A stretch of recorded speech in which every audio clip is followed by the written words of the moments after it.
Muy buenas tardes. De nuevo con ustedes, Fausto Amador Arrieta y Mimi Prado.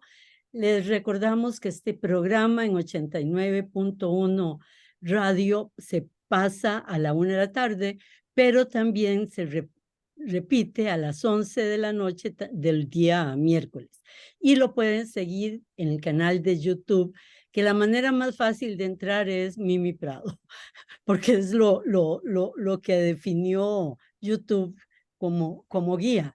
El programa de hoy, no, hace unos 2 semanas o 3 hicimos un programa sobre Níger y la revolución que se había, el golpe de Estado de Níger y lo que eso significaba en el cinturón de África. Y nos dimos cuenta, y lo hablamos, de que estábamos cometiendo casi el mismo pecado que comete la prensa internacional de decir que África es ese continente olvidado y del que no hay referencia. Y están pasando tantas cosas en África. Es decir, Fausto lo definió como la agonía del neoliberalismo. Podría ser el neocolonialismo. Podría ser, yo me atrevo a decir, el fin del colonialismo o el inicio del fin del neocolonialismo, el renacimiento de África o el siglo de África, porque con la guerra de Ucrania se entra al siglo XXI y obviamente todos sabemos el poder se está dirigiendo hacia China, la India, hacia el este, pero también el sur global, el sur-sur global, está tomando un poder como pocas veces en las últimas décadas. Y dentro de eso, pareciera que el futuro es de África. Algunos dicen que entre China, África y la India es que se va a definir el poder y el nuevo mundo. Sobre esto es que vamos a hablar hoy. África, es muy fácil decir África, pero tenemos que pensar que es un continente que contiene el tamaño de Europa, Estados Unidos, China y Argentina juntos para más o menos ver el tamaño de África y que tiene unas diferencias enormes al interno del continente. Entonces, pero es muy difícil hacer las grandes diferencias. Vamos a intentar hablar más de la parte que se está revelando, la que todavía está bajo el poder neocolonial. Hola, Fausto. Hola Mimi, ¿cómo estás? Bien, bien. El poder, el poder neocolonial sigue vigente todavía y bueno, sería toda una discusión. Pero África está acaparando la atención internacional, como vos lo dijiste, es a partir del golpe de Estado de Níger. Hicimos todo un programa de ese acontecimiento y subrayamos que tenía dos elementos nuevos, uno de los cuales era el apoyo popular que había despertado en contradicción con el repudio habitual a las alzadas militares, y el otro elemento era el sustrato profundo que mostraba de resentimiento social, antioccidental, anticolonial, en este caso concentrado contra Francia, antifrancés. Y eso se manifestaba con la bandera rusa, curiosamente porque te muestra otro de los elementos nuevos. Níger era apenas el último de una serie de golpes de Estado en la faja de países subsaharianos, esa faja que va de este a oeste en África, abajo del Sahara, conocido como el Sahel. Primero había sido Malí, en agosto de 2020. Un año después, septiembre de 2021, fue Guinea. 5 meses después, en febrero del 22, cayó Burkina Faso. El 26 de julio de este año es lo que comentamos, Níger. Y hace apenas, no sé, no sé cuánto, menos de mes y medio, cayó Gabón. Otra es colonia francesa. Es toda una cadena que apunta a cambios políticos africanos, pero también geopolíticos trascendentales. Podríamos decir que el neocolonialismo africano se está comenzando a romper en su eslabón más débil. Esa es la que se llama France-Afrique. En estos momentos es lo que está en la picota y vale la pena que nos extendamos un poquito en explicar ese concepto que permite comprender la profundidad de la crisis que apenas ahora comienza en esa zona. Habíamos dicho que en toda la zona del Sahel la potencia colonial dominante había sido Francia. Francia jamás se fue de la región. Tenía y tiene bases militares en casi todos esos países. Ahí ejerce un dominio que yo le llamo de neocolonialismo arcaico, porque es un neocolonialismo altamente sofisticado y de un descaro fantástico. Una Los líderes perversidad, casi es una perversidad, Fausto, además de un descaro. Bueno, el neocolonialismo es una perversidad. Y lo que yo hablo de descaro es la forma en que reputadamente defendiendo los valores de la Revolución Francesa, imponen un régimen atroz. Los líderes militares de los recientes golpes de Estado en el Sahel se presentan como restauradores del orgullo herido por ese neocolonialismo y buscan encontrar los beneficios posibles que se pudieran hallar en la competencia geopolítica. Por eso, cuando yo dije descaro, no estaba tratando de decir un adjetivo y después buscar otro que fuera peor, sino que un fenómeno, una contradicción entre un valor que se predica y después la política que se ejerce. Y además descaro en el sentido de que se ejerce a plena luz del día y con total apoyo de la Unión Europea. El golpe de Estado de Níger revistió todas las características de crisis internacional, lo supimos, choques verbales con Macron, grupo de países, precisamente la CEDAW, la Comunidad Económica de Estados de África Occidental, dominados por Francia, los amenazó con intervención militar, pero bueno, por primera vez en la historia neocolonial, varios países vecinos respaldaron el golpe, lo defendieron. Burkina Faso, Malí se declararon en estado de alerta.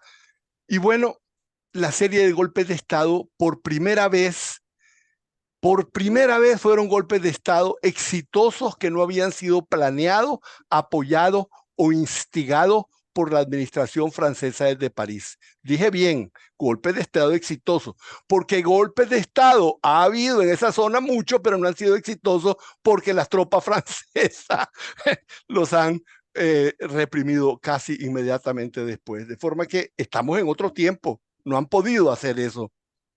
No hubo intervención extranjera. Macron se tuvo que ir acomodando a acontecimientos que no podía controlar. Y hace apenas unos días me sorprendí con que al fin aceptó la retirada de su embajador y de sus tropas de Níger. Y la forma humillante con la que Macron ha tenido que terminar aceptando la nueva situación de Sahel marca algo importante. Es el relevo de Europa en África y el despertar de un directo involucramiento de los Estados Unidos, que había abandonado totalmente África y que entra en África a competir geopolíticamente esa región. Voy a hablar casi después vamos a hablar de esto porque voy a citar a un importantísimo diplomático norteamericano que habla de esto. Yo creo que el golpe de Estado, todos estos golpes de Estado, decía yo que marcan la crisis del sistema que se ha llamado France-Afrique. Es una particularidad muy francesa del colonialismo, una especie, lo decía, de neocolonización arcaica. La independencia formal de los países que fueron sus colonias va acompañada de vincular estos países dentro de la administración francesa, con pretensión de asimilarlos culturalmente a esas poblaciones africanas, de civilizarlas. Y con élites políticas africanas educadas en Francia, moneda impuesta por Francia, bases militares francesas que son el último resorte en el fondo del Estado, o sea, son estados que se defienden con tropas extranjeras, y un sistema de corrupción política realmente inusitado, donde las élites de los países africanos financian a los partidos políticos franceses y las empresas francesas compran y ponen a los gobiernos africanos. Bien, Esa forma. Me gustaría, Fausto, que habláramos un poquito más de lo que es la moneda francesa, porque se dice muy fácilmente. O sea, el franco CFA, que es la moneda que tienen estos países africanos, es el franco francés, pero todo el capital de estos países lo maneja el sistema financiero francés y se deja o se dejaba, porque ya eso ha cambiado un poco, el 85% de las reservas de los países africanos como seguridad en sus bancos y solo les permite utilizar un 15% para su desarrollo. Es decir, es una voracidad impresionante, ¿verdad? Si a esto le añadimos que las compañías francesas, a su vez, mano de obra casi esclava, no le entregan a los estados ganancia. O sea, estamos hablando de la expoliación más grande por parte de las compañías francesas a estos países africanos y aceptando que una élite sea corrupta para a través de ellos poder mantener este status quo.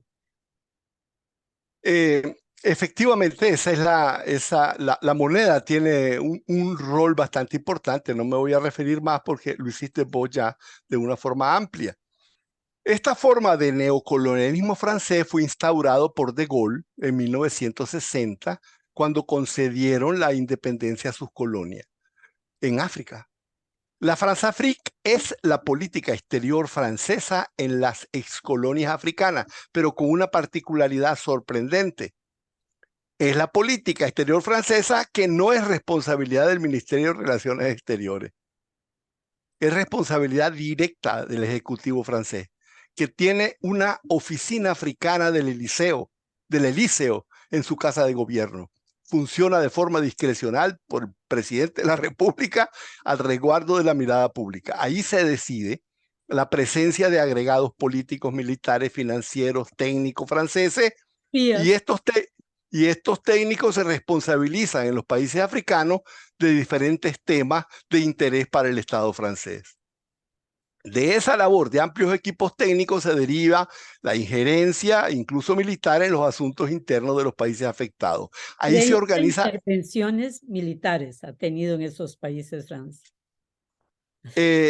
Ahí se organizan vínculos financieros encubiertos entre los regímenes locales y las élites francesas, así como las élites de cada país africano. Los partidos políticos franceses ahí son comprados, ahí reciben financiamiento para las campañas electorales. Estos vínculos financieros son de doble vía, comprenden tanto la corrupción de las élites políticas africanas por parte de las clases dirigentes empresariales francesas, como la corrupción dentro de los partidos franceses por las élites africanas. La France-Afrique es un sistema que se ha caracterizado por apoyo de dictaduras, golpes de Estado, asesinatos políticos, malversación de fondos, financiamiento ilegal de los propios partidos franceses. Lo decía, es la palabra, es un descaro, porque la Unión Europea, la madre de la civilización, ha aceptado todo esto campantemente, mientras se viene a América Latina o a Centroamérica a darnos lecciones.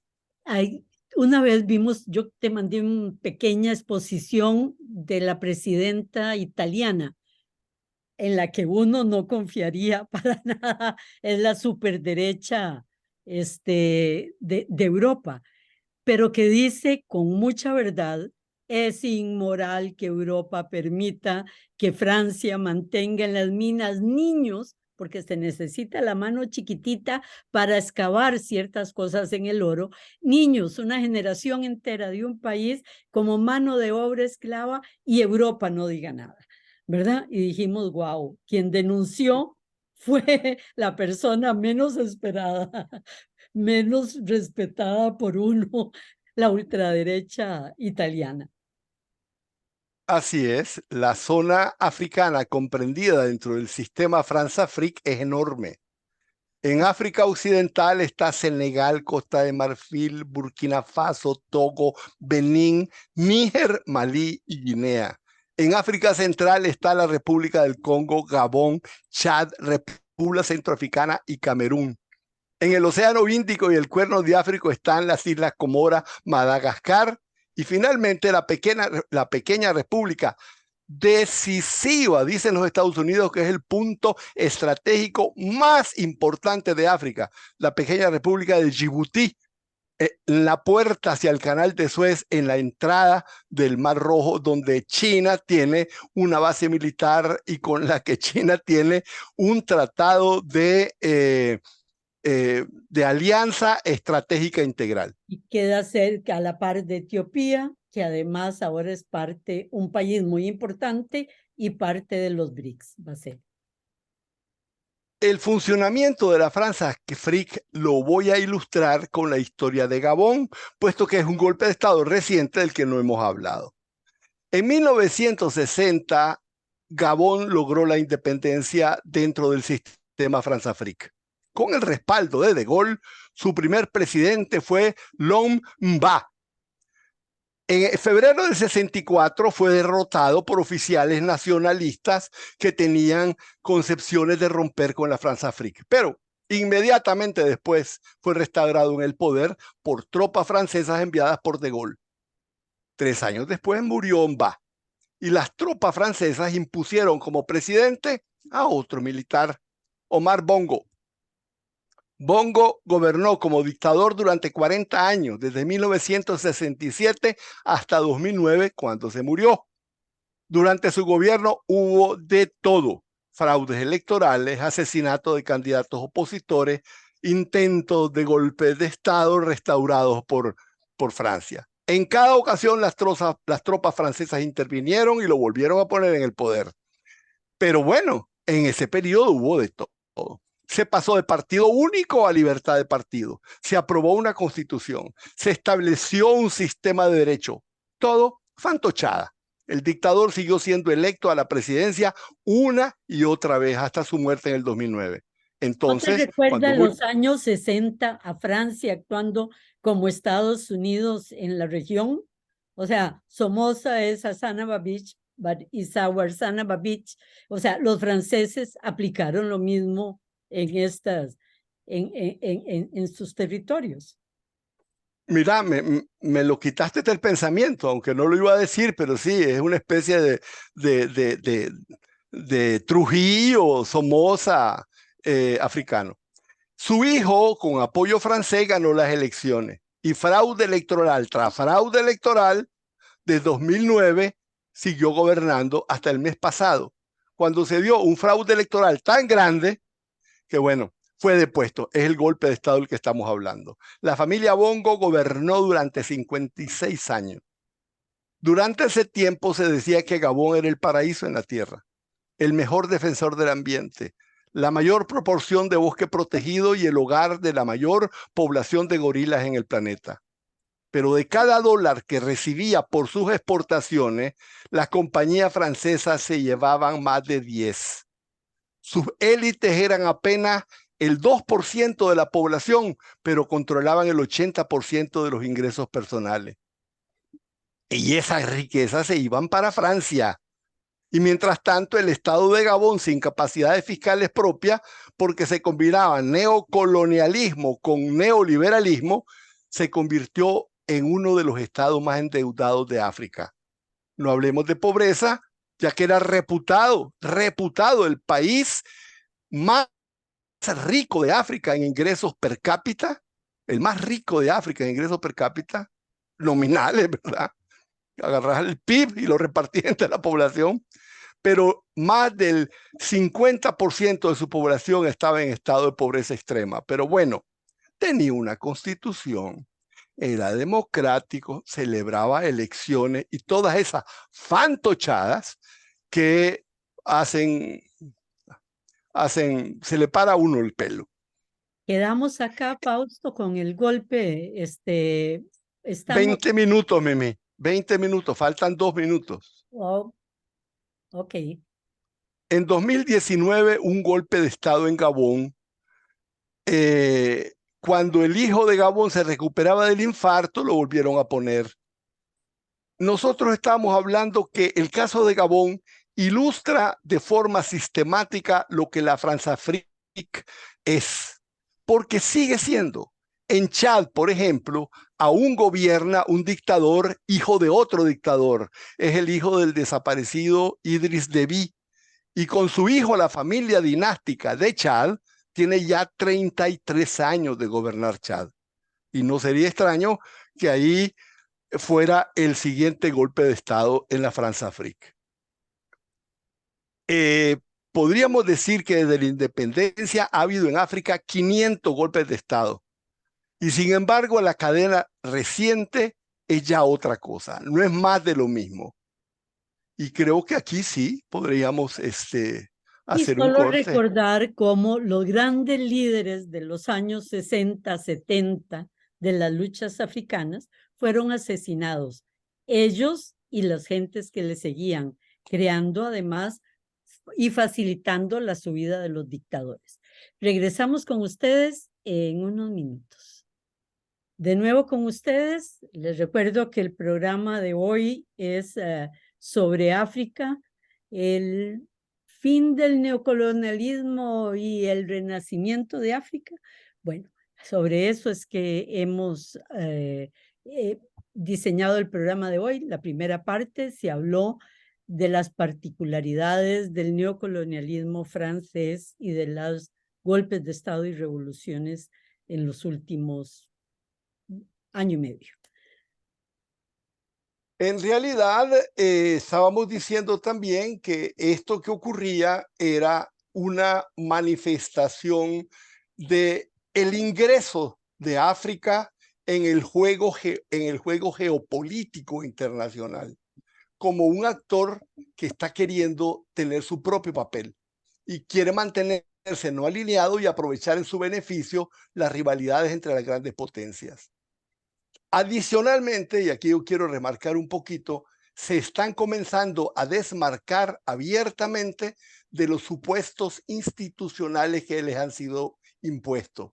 Estamos en un punto de ruptura con muchas ideologías políticas en las que se ha basado el neocolonialismo. Y entre ellas, y en primer lugar, el concepto importado de democracia trasplantada mecánicamente de realidades europeas con ningún asidero en la realidad de los países africanos, porque ¿qué sentido tiene proponer el modelo democrático reducido a transiciones electorales más o menos banales, falseadas, abiertamente fraudulentas, en que la población no participa, con fraude sistémico? Piénsese además que en muchos países africanos ni siquiera existe Estado Nacional, aunque tienen nombre y aparecen con derecho a un voto de las Naciones Unidas, como realidad sociopolítica son enjambres de etnias multilingüísticas, muchas veces rivales, que han sido artificialmente amalgamadas por las potencias colonizadoras Con para mejor controlar. organizaciones que van desde la organización tribal hasta clanes, reinados, es decir, con una organización política propia, con Tiene su origen sistema, fuerte. exactamente. Lo que aparece como Estado son formas de poder de represión disputada por clanes y son sinónimo de clientelismo, de influencia, con total ineficacia de gestión del bien común y sobre todo, como vos apuntabas, con un sistema de imposición de valores occidentales con total desprecio de las tradiciones y valores culturales propios de su propia gobernanza. Pero además le imponen una organización política occidental con una teoría maravillosa a lo europeo y los mismos europeos mantienen al dictador cruel y le ponen el golpe de Estado a su favor. Entonces es un descaro. Es que, O es sea, que la realidad es que la democracia ha terminado siendo alternativa de poder y elecciones y ahí nada. Elecciones sin alternancia de poder. Los africanos entonces se han vuelto insensibles y son muy escépticos frente a supuestos valores universales que han sido usados para reprimirlos. Oyen la palabra democracia, se les dice la palabra democracia y ellos oyen paternalismo, neocolonialismo. Aprecian que chinos y rusos hablen de negocios o proyectos, no de elecciones morales. Los ejércitos nacionales de esos países son batallones privados de etnias tribales y muchas veces algunas milicias no estatales son más poderosas que los ejércitos formales. Y entonces se les llama yihadistas o se les llama terroristas y con eso les da pretexto a las potencias occidentales para enviar tropas a supuestamente ayudar a las autoridades legítimas. ¿Qué sentido de legitimidad existe en todo esto, por Dios? También existen otras realidades en África y no vamos a hablar demasiado de eso, pero hay otros estados que realmente han logrado consolidarse como entidades propiamente nacionales. Son estados grandes. Esos estados ya están llenos con pleno aprovechamiento de la competencia geopolítica. El Sahel va más despacio, pero la crisis de la France-Afrique dice mucho de un proceso que tiene ya más de 20 años que se inició. Sobre todo se inició este proceso con la llegada de China a África. Conviene que hagamos un repaso de lo que ha significado África desde el punto de vista de la competencia geopolítica mundial y cómo se sitúan actualmente los estados africanos en esa competencia. Existen tres tiempos neocoloniales: los de la Guerra Fría, los de la globalización con hegemonía unipolar norteamericana y ahora con los BRICS como expresión de una nueva época, la época de la crisis de la hegemonía unipolar y del surgimiento propio del sur global. Comencemos. Durante la Guerra Fría, África era un continente de independencias neocoloniales que se presentaba como un frente de competencias geopolíticas entre Estados Unidos y la Unión Soviética. La Unión Soviética tenía una narrativa mucho más acorde con las realidades sociopolíticas africanas. Eso hay que decirlo. No es el tema del comunismo, es el tema de que tenía una retórica anticolonialista. Era la época de la independencia y los Estados Unidos estaban concentrados en evitar que las nuevas repúblicas se orientaran hacia el socialismo. La doctrina que aplicaron los Estados Unidos fue la misma que en América Latina, solo que probablemente de una forma mucho más brutal en África. Apoyo a regímenes militares sanguinarios, golpes de Estado a gobiernos progresistas, como el que le dieron a al gran panafricanista Kwame Nkrumah, un hombre que fue el que acuñó la palabra neocolonial o neocolonialismo. Asesinatos políticos que vos mencionabas de próceres de independencia como Lumumba, promoción de élites corruptas que respaldaran los negocios de las grandes compañías mineras extractivas. Esas políticas de Estados Unidos fueron muy agresivas. En su lucha contra el comunismo jamás promovieron democracia. Se sentían más seguros allá y aquí con regímenes de fuerza. Ni democracia ni desarrollo. Ninguno de los dos. Desarrollo no lo ha provocado nunca, ni allá ni aquí. Y la democracia, bueno, por lo menos de forma, no discutamos de ese tema, porque, bueno, el desprestigio fue inmenso. Por su parte, la Unión Soviética tenía, en cambio, una narrativa anticolonialista más acorde con las necesidades de África. Rusia abrió sus universidades para los jóvenes africanos más brillantes y la élite intelectual de muchos países fue formada en la Universidad Patricio Lumumba.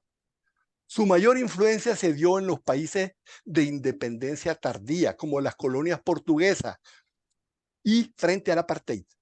En los años 70 inició a través de tropas cubanas intervenciones militares directas en apoyo a gobiernos progresivos en Etiopía, Angola, Namibia y el Congo. Y recordemos la famosa batalla de Cuito-Cuanavale, donde las tropas cubanas derrotaron al mejor ejército africano, ejército blanco, el de Sudáfrica. Y fueron un elemento bastante importante en la lucha contra el apartheid. Cuando se disolvió la Unión Soviética, Rusia cayó en la mayor de las miserias y no pudo seguir asistiendo a sus viejos aliados africanos, y era precisamente el momento en que más lo necesitaron. Pero en el proceso de recuperación de todo tipo que ha tenido Rusia con Putin, las élites africanas se sintieron muy cómodas pidiéndole directamente asistencia militar frente a un nuevo tipo de inseguridad provocada por la inestabilidad de sus propios regímenes en estados nacionales no consolidados y, en este caso, la amenaza de la yihad islámica. Todavía imposibilitada Rusia de financiar intervenciones directas o ayudarles, como lo hizo antes con Cuba, recurrió a compañías privadas como la compañía Wagner, principalmente, pero no la única, donde los países africanos ponían el financiamiento de las tropas, incluso daban concesiones mineras y otras a cambio de una asistencia muy rápida. Para mayor ilustración de esto, aquí voy a sacar un documento muy importante. Voy a leerles las declaraciones de Tibor Nagy, importantísimo diplomático norteamericano, responsable de las políticas actuales de Estados Unidos en África. Es nada menos que el subsecretario de Estado de Estados Unidos para Asuntos Africanos durante el gobierno de Trump, con amplia experiencia en África, embajador en Guinea y en Etiopía.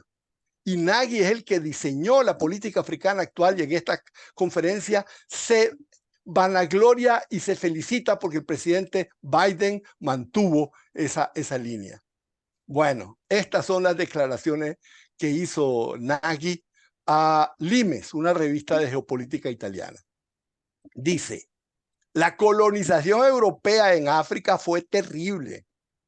Todas las viejas potencias coloniales, dice, arrastran una carga tremenda de resentimientos nacionales africanos.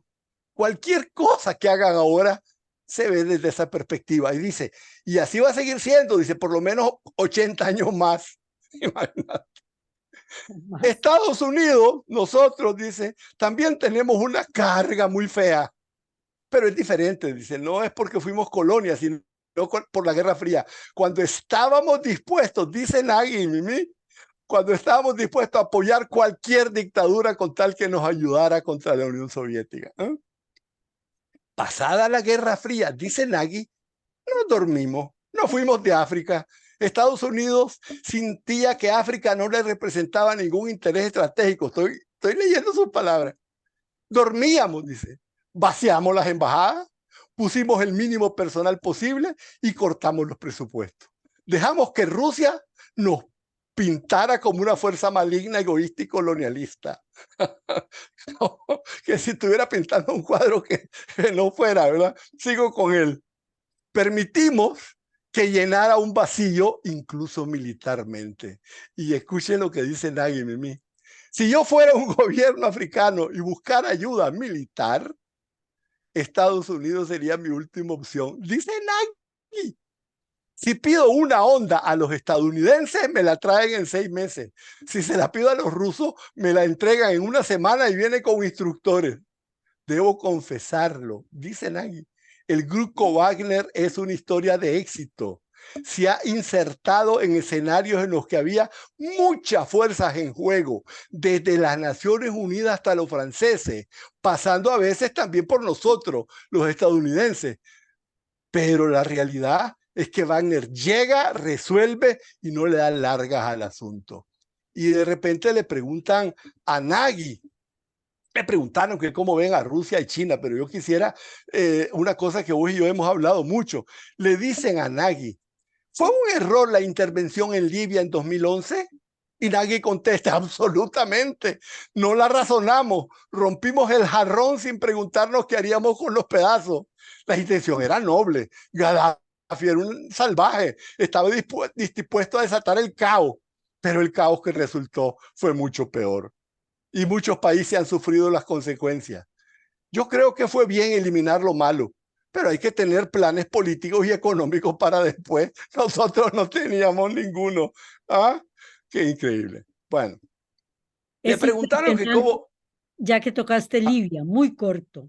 La destrucción de ese país es la que ha provocado, ¿verdad? Todos los males que sufre Europa y Estados Unidos con el tema y lo que ha sufrido la población de Libia, ¿verdad? bueno, exacto. Conste que Gaddafi también financiaba elecciones en Francia con millones de millones a partidos políticos, ¿verdad? Y sí, regalaba no, caballos de 2 millones que eran aceptados de dólares al primer ministro inglés, etcétera, etcétera, ¿verdad? O sea que bueno, la realidad es que no estamos hablando de defender a Gaddafi en ningún instante. Lo que estamos hablando es cómo ven actualmente los Estados Unidos la intervención que tuvieron en Libia y la ven como un desastre. Todo eso quería ver. Lo que estaba diciendo que oficialmente un gran diplomático lo confiesa con palabras que pudieron haber sido las tuyas o las mías. sí, lo que yo quería decir solamente es tu palabra descaro. También Europa manejaba un descaro con Gaddafi, ¿verdad? En sus relaciones con él. Bueno, sigo con Nagui. Le preguntan cómo ve a Rusia y a China en África. Y contesta, hay una gran diferencia entre Rusia y China. Moscú es un oportunista de corto plazo, solo busca aumentar su influencia en África. Se aprovecha de los viejos lazos construidos en la era soviética y entonces se aprovecha para tomar un espacio geopolítico suplantando la influencia de los Estados Unidos o de los países europeos como Francia. Pekín es otra cosa. En África es la amenaza estratégica más grande a la influencia de Estados Unidos. En África los chinos son extraordinariamente eficaces en el aspecto económico, dice él. Cuando yo era subsecretario de Estado, dice Nagui, solía decir a los dirigentes africanos que desde luego no les culpaba por hacer negocios con Pekín, porque durante muchísimos años los únicos que tocaban a las puertas de los africanos eran los chinos.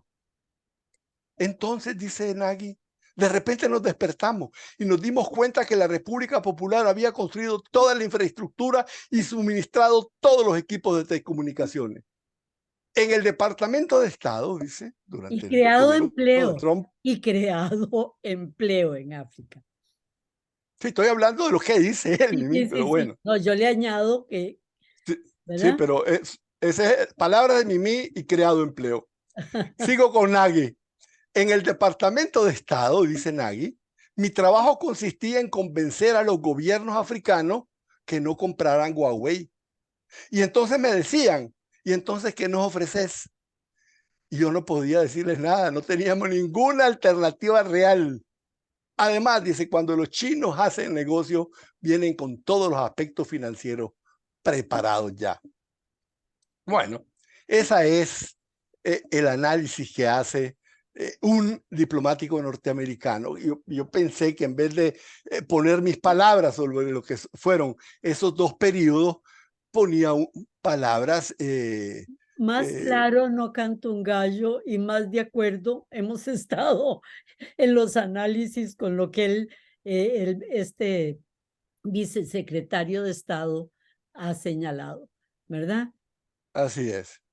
Lo que nosotros tenemos que ver ahora es el significado geopolítico más profundo de los golpes de Estado de Sahel y de Gabón, porque marcan un giro de naturaleza geopolítica.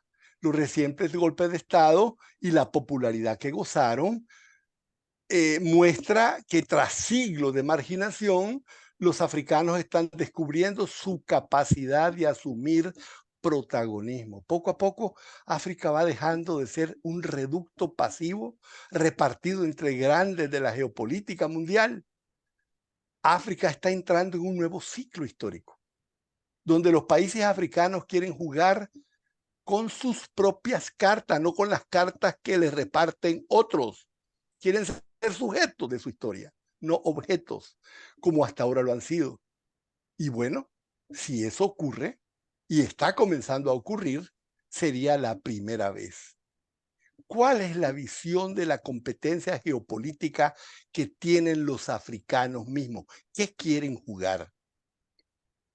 Para los africanos ya no se trata de salir de una olla para caer en un sartén. Los africanos no son ingenuos. Sobre todo los estados más maduros, como la República Democrática del Congo, Senegal, Sudáfrica, en fin, Ghana, Kenia, se sienten más cómodos moviéndose dentro del no alineamiento, moviéndose dentro del multilateralismo.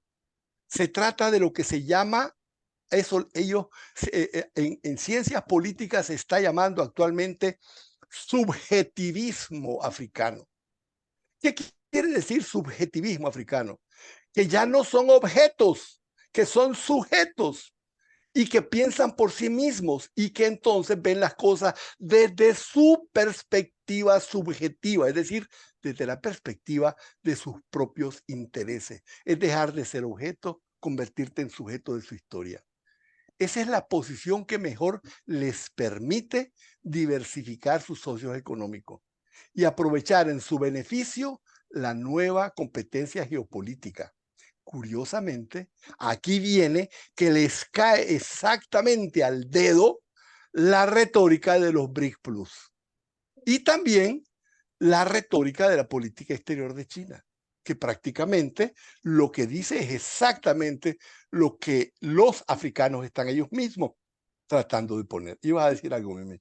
Sí, pero no, continúa, es que dejé los datos y después voy a hacer una melcocha. Bueno, lo que yo quería decir es que África tiene un potencial extraordinario, sobre todo demográfico. En estos momentos es aproximadamente 3 veces el doble, exactamente el doble de la población de Europa. A mediados de siglo va a ser el triple y a finales de siglo va a ser 7 veces más la población de Y Europa. población joven, mientras Europa, América, la misma China envejecen, África lo que tiene es un mundo de jóvenes que llegan a, a tomar el mundo, porque van a ser la mayoría de la población mundial, los africanos. Y veámoslo de una forma bien simple. La edad promedio en África es de 18 años, mientras que la edad promedio en Europa es de 41 años. Es decir, África tiene por lo menos 20 años más de bono demográfico. Y entonces China está entendiendo eso. Y ya China está proyectando que 1/3 de todas sus inversiones, de todas las inversiones industriales chinas, van a ser hechas en África en los próximos 50 años. Y es porque lo vemos, o sea, esa población joven necesita para desarrollarse enormemente educación, empleo.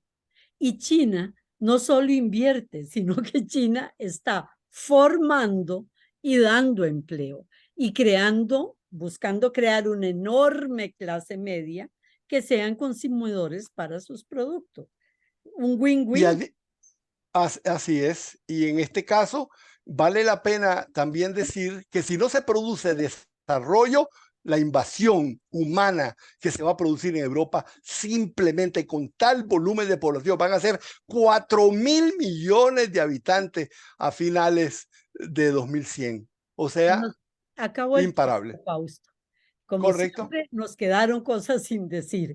A todos ustedes, muchísimas gracias y muy buenas tardes.